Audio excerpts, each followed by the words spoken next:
Now my pleasure to introduce our next presentation. It's from a company called FilmGear, and that's distributed by my friend Ron Dahlquist's company, DADCO.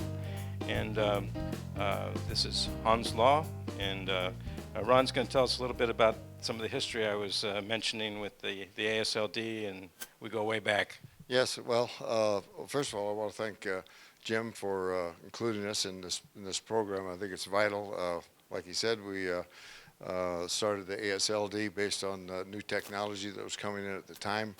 When I first started in this business, it was the end of right at the end of black and white film, and carbon burning arcs were the state of the art. That was the main source of light on the set, and we've gone all the way through with the development of the quartz light, tungsten quartz that came in to replace the old vacuum incandescent globes, and then HMIs have come in, fluorescent lighting, and now we're talking about LED. So you know, I feel privileged to the fact that that I've been able to go through all of these phases. You know, it's exciting to be here. Well, let's find out from Hans about some of your new products. Hans Lau, you can use that microphone there. Okay. I'm going to say a few words about FilmGear first. We're a broadline manufacturer. We have a full line of tungsten traditional Fresnels, for example, from 150 watts up to 24,000 watts. We have HMIs, HMI Fresnels from the smallest one up to 24K. So-called faceted fixtures, which are the lensless PARs that are now very popular. We also do fluorescent lighting, but of course what's coming more and more now are LED. So LED or fluorescent lighting in this industry has been around for a long time, and it's a known format of lighting. What we have done is to use that form factor to build a system where you can kind of configure your own lighting system and your own lighting fixtures. It starts with a small 2-foot or 4-foot tube. So this is a 2-foot LED tube. It has the driver electronics built in, so this can be plugged directly into AC line voltage, and we sell them a little harness with an inline dimmer on, and you can stick these anywhere. You can glue them with tape to the ceiling, and they also come with small mounting brackets like this, so that you can put them on a stand just as a simple tube. And they are very durable as opposed to fluorescent tubes that had a glass envelope around them. You can do this without breaking your head or the fixture itself.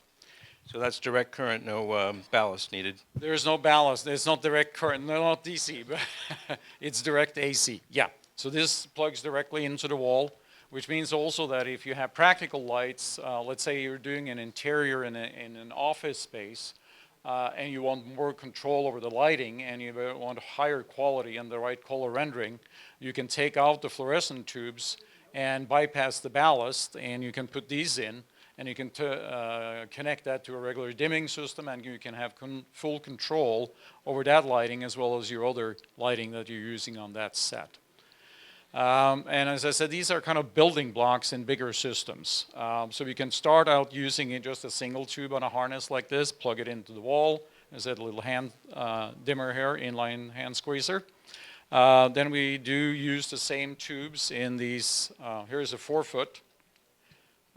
We use the same tubes in soft shell fixtures like that. And they're available in 2-foot 2-bank, 2-foot 4-bank,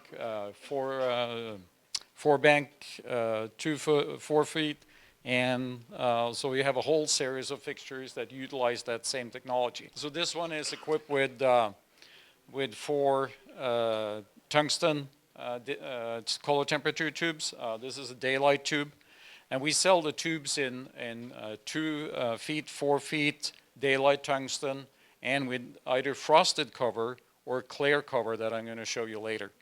The frosted ones are good for close-up work, and they do not put the strain on the eye that the direct light of an LED will do.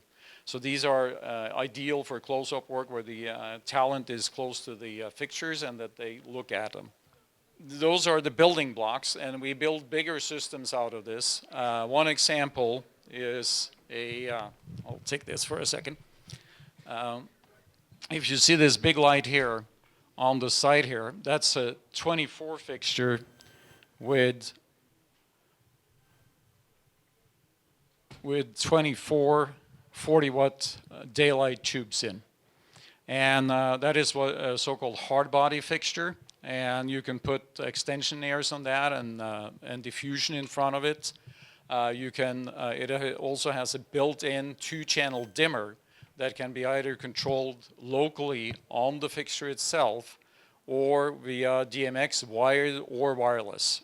So this one is actually controlled dimming wirelessly, and you can see that I have control over 2 independent groups of tubes on that fixture. And you can, of course, put in one set of daylight and one set of tungsten tubes, and then you get a tunable fixture out of that. We have an example. If you turn around and look at the ladder light that is on the back wall, that is a 28-tube ladder light with alternate daylight and tungsten tubes, and they are very often used to light backlight or backlight transparent backings, and you can then dial in a color temperature with control over 2 different channels, and that's also wireless. Well, I know Ron's been doing a lot of research on high-speed camera tests and flicker. How do these perform for flicker? They are flicker-free, so you can shoot almost any high speed, 5,000 frames without seeing any flicker on these LED tubes. Well, if Ron says it, I know it's true, and he's nodding. Yes, he's a tough nut to crack. So, are there infrared issues with these lights? No, these particular LEDs have very low IR emission, so there's really no IR issues with these particular ones. Can you disassemble your rigs and use them separately? Yes, that's the whole kind of point of this building system. So these are kind of Legos that you can configure. You can take them out of the soft shell fixture. You can use them independently. So they're all the same tubes, just used in different fixtures. And do you have egg crates to snap on? Yes. There are egg crates for the soft shells. These bigger lights, the hard bodies, also come with snap grids, diffusion on the, as I said, you can put extensionaires on, and you can put a 4x4 or 8x8 diffusion, 3 or 4 feet away from this and create a very soft source. And you could also use soft tubes, frosted tubes. Yeah, you can also use frosted tubes.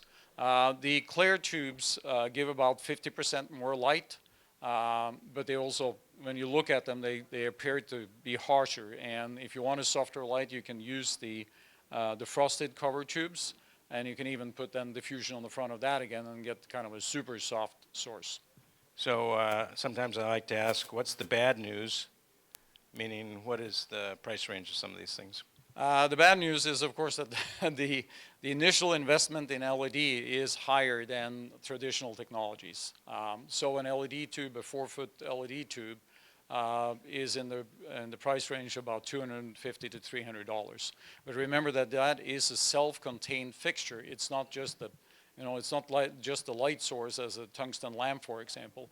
It is a system with the driver and the dimmer built in, and it just plugs into the wall. And it does last minimum 20,000 hours, and you can step on it, and you can hit your head with it. Home defense too. Yes, and you can use it as a lightsaber or a baseball bat. Any other questions for Hans? One from the back. Does it get hot? I don't think so. No, there is heat. There is nothing for free in this world. And if you think that there is no heat associated with LED, that is not true. There is heat, but at a considerably lower level than you will find in a tungsten equivalent tungsten source. One of the keys to LED and reliability is to get the heat out of the LED itself. And that is something that is not obvious to a user when you look at an LED product. That's something you discover 6, 12, 18 months down the road. has this LED been run at a temperature that degrades its output or its color rendering properties. We use, in this product, we use printed circuit boards that have aluminum cores that distributes the heat away from the LED chip itself. That costs a lot more than just going out and buying a standard printed circuit board made of copper. So there are things like that that drives the price of professional LED products up to a level that is considerably higher than consumer grade LED products. Thank you very much, Hans. Appreciate it. And thank you, Ron.